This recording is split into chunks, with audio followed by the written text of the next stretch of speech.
L'accouchement se produit généralement à la fin du 9e mois de grossesse. Le plus souvent, la mère est aidée par une sage-femme ou un gynécologue obstétricien. Le fœtus baigne dans le liquide amniotique. Il est relié au placenta par le cordon ombilical. Sa position indique qu'il est prêt à naître. Sa tête est en bas, dans le bassin de sa mère. L'accouchement commence par la période de travail. Elle se caractérise par des contractions involontaires du muscle de la paroi de l'utérus, le myomètre.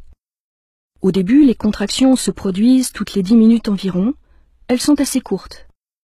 Puis leur fréquence et leur durée augmentent progressivement. Le fœtus est poussé du fond de l'utérus vers le col de l'utérus. Sa tête appuie sur le col.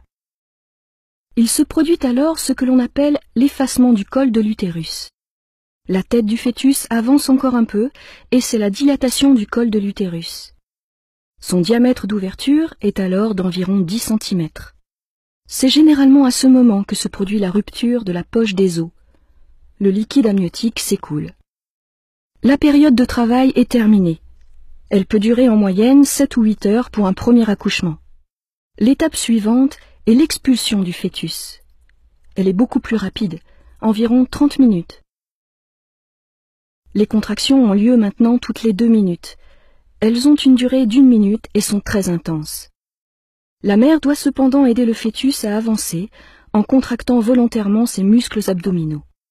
La tête du fœtus avance dans le vagin tout en effectuant une rotation. Elle commence à sortir en se redressant vers le haut.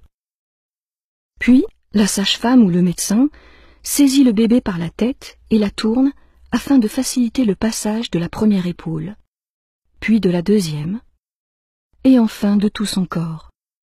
C'est la naissance. Le cordon ombilical est coupé.